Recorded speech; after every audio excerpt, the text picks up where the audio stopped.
Hello, Chill Computer Guy. Today we're in Reason 9.1. We're going to talk a little bit loosely about mixing, about kind of fitting parts of your song together. What we're going to do is we have a loop here. I always recommend take a section of your song where all your instruments are playing, where nothing is muted, basically the busiest part of your song, and loop it, and then kind of work from there. Obviously, with your song arrangement, you're going to have parts coming in and out, so I always recommend picking a section where everything is in. Bring all your faders down to zero. Unity gain is something that you might want to work on before mastering, but just to get a good mix, get an idea of where your song is going. On some parts that I think are just not fitting, what I'll do is I'll turn them into a dark gray and I'll put them at the end of the list, and then later on I can come back to them and see if I can get them to fix or just throw them out altogether. But keep it simple, keep it just a few tracks. If you start piling on tracks and you never bring your faders down and see if they're going to fit together, you'll kind of run over yourself as far as mixing, that I have found. So it's kind of good to mix as you go. Not final mix, but just kind of get the parts generally fitting well together. And then once you get that, then you can kind of continue on. And then of course, when you do have your song in a more finished state, then you can do your final mix, your unity gain, and then finally maybe your mastering. And we're all going to have tutorials on all that stuff coming up, so be sure to subscribe, give a thumbs up. All right, so here we go. This song's called Dark Eyes. It's in a B minor, and it's got a BPM of 63, so it's a little bit slower. And what we're going to do is we're going to start with the drums. Now, the drums are actual audio. Sometimes I use MIDI, sometimes I use audio. In this particular track, I used audio for the drums. So let's go ahead and give this a listen. And what we're going to do is we're going to start adding parts in, and we're going to talk about a little bit about EQing and mixing and all that stuff. So thanks for tuning in, and enjoy the tutorial.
Now, a high pass filter, really crucial to put that on almost pretty much everything. I recommend maybe 40 hertz on your bass, 50 to 60 hertz on your kick drum, depending on your genre. But you'll see in this song is very unusual, because what we have is on the bass track we have chords, and on the keys we have a melody. So it's pretty weird to have chords on the bass track. What happened is, when I was putting this together, I was kind of throwing paint at the wall, and I was trying to get stuff to fix together, and to fit together rather. And I started making chords for parts, and then I ended up somehow throwing that in the bass track. And so that's something that is going to be an issue probably later on, as far as that's going to be a very, very boomy track. It's going to be a very noisy track. So what we're going to do is we're going to listen to the bass with the drums, and then we're going to bring the keys in, or the melody in.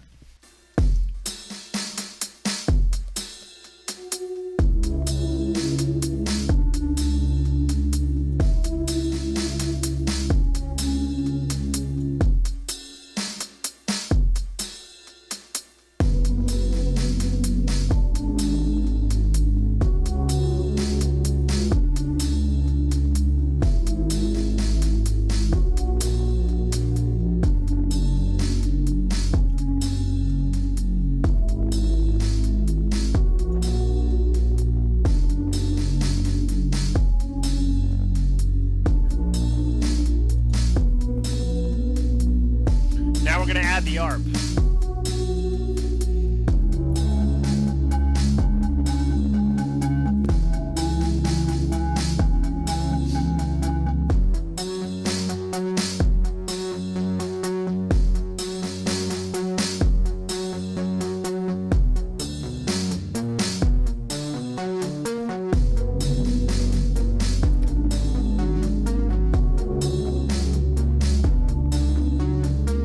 EQing can get very complicated very quickly.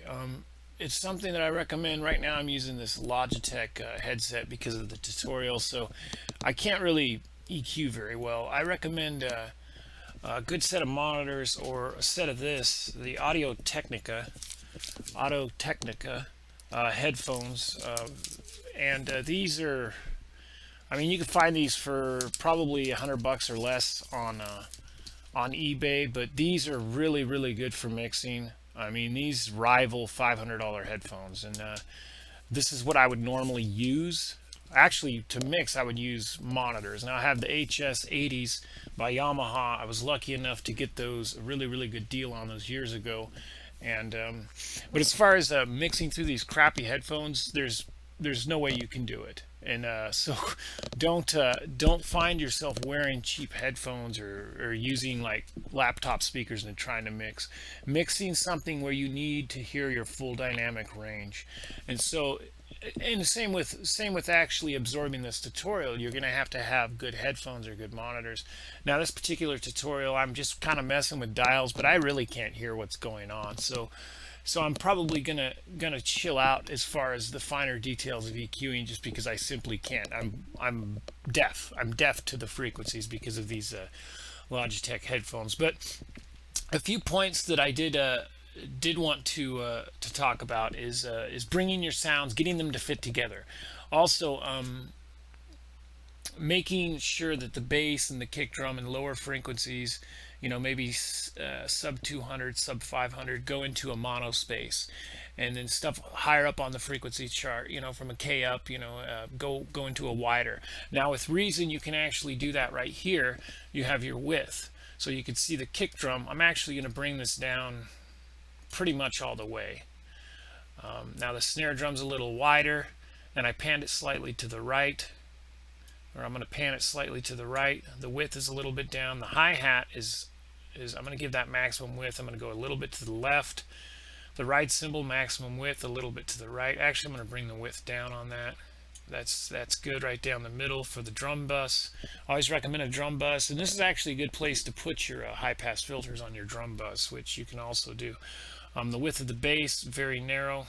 Again, it's right in the middle. Lower frequencies, narrow.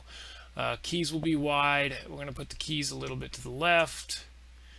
The ARP a little bit to the right. Maximum width on both of those. The vocals, you can kind of go a little bit to the right, a little bit to the left. The pad, this is grayed out basically because this is something that I like this, but I'm having a hard time fitting it into the mix. So maybe later on when I'm arranging, I can bring it in, because I do like it, but it just doesn't really work with the rest of the tracks. It's juggling all this stuff. So get your parts together to get them to fit together, and then when you get into the arranging stage, you can pull stuff out and put stuff in. So yeah, that's another big thing, is the width control. If your mix is sounding a little muddy, remember to bring the width control down on all your low frequencies. Also put that high pass filter in. If things are sounding muddy, it's probably not enough I put a high pass filter on pretty much everything. Especially kick drums and bass guitars. You know, on cymbals and brighter instruments, there might not be a lot down in that low frequency, but I still put one on there just to make sure, scoop that up. And now 200 hertz is kind of a monster frequency. I recommend putting some scoops right at 200 hertz, because that's where a lot of frequencies will hover in that frequency, and so you get a lot of mud down there. We're going to go ahead and bring some automation, as well as a couple of the vocal tracks into here. So you'll see I have a little automation here on the arpeggiator. And so what that's going to do is it's going to kind of drive it up a little bit. So let's go ahead and listen to that.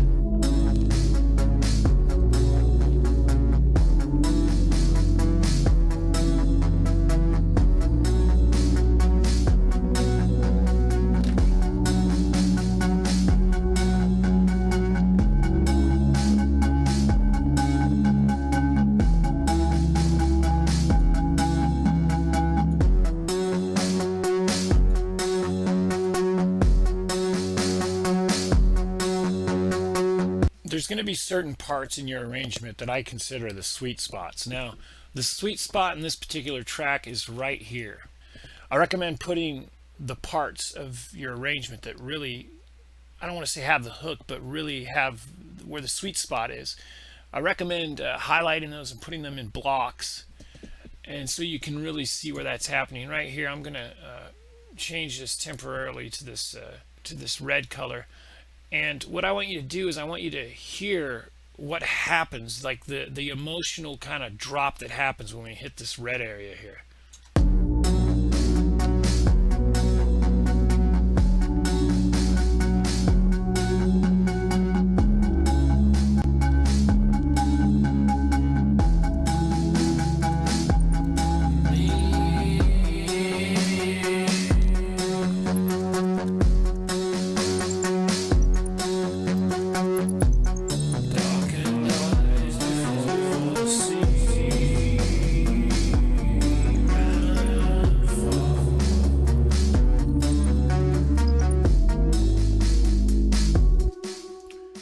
Now, it's mainly the keys and the bass that are making that happen. So let's go ahead and listen to that again. Because what happens is the keys and the bass come in simultaneously. They're cut out for this section, and they both come in, and it's very somber.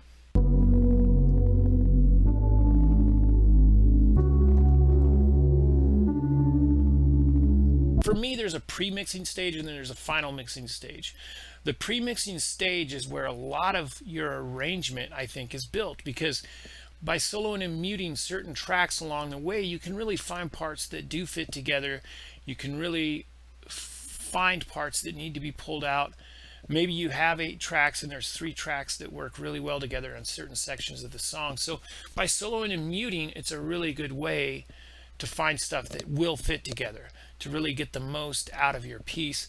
And then when I do find those tracks, what I do is I copy and paste them into blocks, and then I go through and analyze those blocks, and then that really will help you out with arranging, because arranging is, one of the 5 things that is the most important thing. The arrangement will kill you, just like the mix will kill you. If it's not done right, it will, your track will not shimmer, it will not shine, it will not fly off the page. So certain parts of the track will carry you to other, the hooks or the sweet spots. There's going to be connective tissue along the way that takes you there, but you need to go there every so often in your track to really kind of engage the listener. The mix, as you can hear, sounds extremely busy, so there's quite a bit that does have to be done as far as EQing is concerned. But like I say, I have these cheap Logitechs on, so I'm not going to be able to really get in there and EQ, but maybe I'll do it before and after. I mean, the EQing is something you can spend 15 minutes on, or you can spend 8 hours on it. It can be as complex or as simple as you want it to be, but you don't want your mix to sound crowded or muddy, because that'll take away from the objective. So hopefully you learned a few things. Don't forget to subscribe, give me a thumbs up, and keep tuned in. Click that little bell, and then you'll get the new tutorials when they come out, or the new videos when they come out. I'm approaching 500 subscribers. I'm extremely excited. It's been a little over a year since the channel started, and I've been super busy, but I do like to try to put these tutorials out, these videos out when I can. So like I say, please subscribe, and we'll see you guys next week. Thanks.